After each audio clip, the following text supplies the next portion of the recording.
One of the hottest issues in last night's debate, immigration, of course. And my next guest has very strong opinions about that. So joining me now is Malkin. She is the author of Sold Out: How High-Tech Billionaires and Bipartisan Beltway Crap Weasels Are Screwing America's Best and Brightest Workers. I got you to say crap weasels on CNN. And we're going to talk about... I'm done, mission accomplished. We'll talk about crap weasels, why that word, and about this book in a moment. But can we get to this debate that happened last night? Yeah. Let's watch one of the moments on immigration, and then we'll talk about it. And I will say, for those of us who believe people ought to come to this country legally and we should enforce the law, we're tired of being told it's anti-immigrant. It's offensive.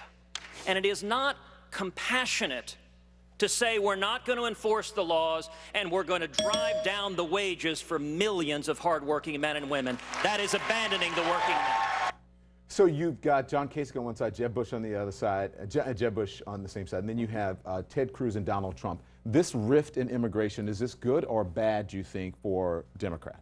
Well, I have been in the conservative movement for about a quarter century now, and reporting on immigration issues. My very first book was Invasion in 2002, talking about all these things that everybody's talking about now. I mean, there's a lot of Johnny-come-latelys in this debate, and I think it's healthy to have this internal debate about what the priorities should be, what the limitations should be, the kind of triage that the federal government should be doing, because everybody agrees that something is broke, and what we disagree on, obviously, is on where we should start fixing it and who should get favored treatment and preference. So are you surprised that it's at this level now? It's very important. It could decide the election. I think it could be a big decider in the election. But Donald Trump is saying, you've heard him, no one would be talking about it as much as we're talking about it now had it not been for him. Do you agree or disagree with that? Well, I think because of his celebrity status, he certainly has pushed it into the forefront in a way that a lot of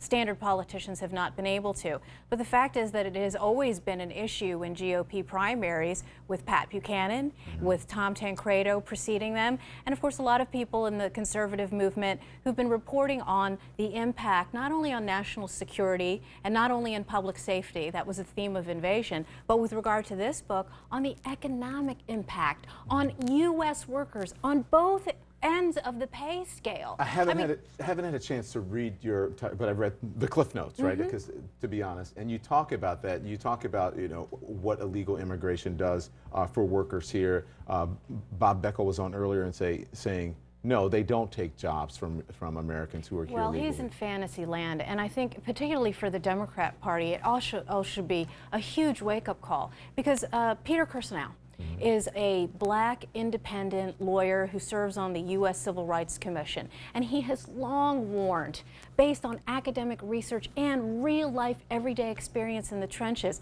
on how illegal immigration, of course it has an impact, particularly on black, underemployed, and unemployed people who are at the low wage and middle end. Look at South Central Los Angeles. Look at the way it's transformed. You can't pretend that there are no impact and no consequences. So who is the best plan then, out of all these people who are up on the stage, guys and lady? Yeah. So this is what's wonderful about being able to talk to in a sane atmosphere where people aren't cartoons, characters, just shouting at each other with platitudes, because it's not as simple as wall or no wall. Deport everyone, deport no one. You have to make choices. But that's what we're hearing from the candidates, so... Yes, and so obviously I think that the Trump's plan, which was drafted in consultation with one of my heroes in the Senate, Jeff Sessions, who I think has his head perfectly screwed on straight about putting U.S. workers first. And we're talking not only about people who are impacted by illegal immigration. Oh, and I just said impacted, which is horrible. I hate that word. It's a pet peeve of mine. Who are negatively affected by illegal immigration, but also these foreign guest worker rackets. And pay attention, because even the fish wrap of record, the New York Times is reporting. Frank Rooney still right there, right? I have headlines now. You can't ignore it. Of all of these high-tech, high-skilled workers, which all the candidates say that they're for, right? We're being replaced and forced to train their cheap substitutes from India. Okay, perhaps you said impacted because you're in the lion's den, so I to think speak. that must be people on say. it's like the CNN air or something. I want to talk about this. Can we talk about the political correctness, right? Yes. Because that's been in discussion.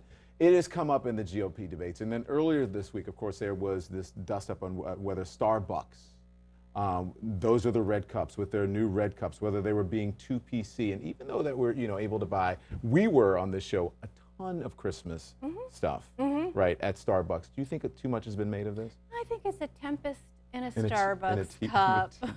A tempest in a coffee Look, cup. Christians who are strong in their faith are not going to be offended by a silly cup, and they probably weren't drinking at Starbucks anyway because some of their views on the Second Amendment. But talking about PC, the fact is that we need to diffuse this idea that whether it's on a college campus where safe spaces, everyone wants to be protected from dissident speech, or whether we're talking about immigration. And the point that Ted Cruz made is absolutely right. The idea that if you voice policy views that are different from somebody else's, that somehow you're a xenophobe or a nativist or anti-immigrant, it's ridiculous. We all care about our country and we want to make sure that it's still around for our kids and grandkids. Well, Frank Bruni, who sat in that chair just before you, said a similar thing, that we have to be careful about that. Just because you disagree with someone, that you want to stop them from speaking. Can we talk about this book now? Sure, I'm sure that's important to you. Sold Out, high-tech billionaires and bipartisan beltway crap weasels are screwing America's best and brightest workers. Yeah. So who or what exactly is a crap weasel?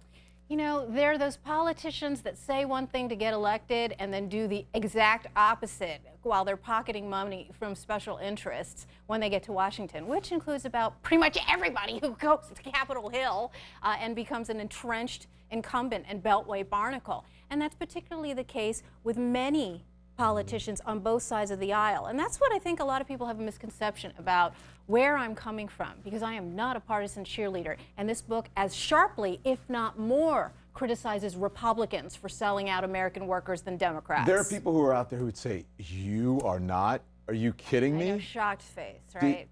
Why do you say that? Do you think that everything has become too ideological, too right and too left? Because as I have said it on the show, and I've said it, and that Megyn Kelly, who is it? We talk. We don't always agree, but we are still friends. Yes.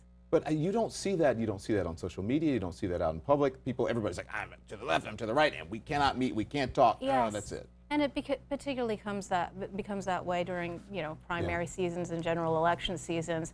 And the fact that we can talk like this right now, I think, is an amazing miracle and moment. And I can't wait to go on Twitter and see how people's heads are popping off because of it. That you can be here and promote this book. And we thank you for coming on, and you're welcome to come back I anytime. appreciate it. Thank you. Thank you, Don. Best of luck. All right.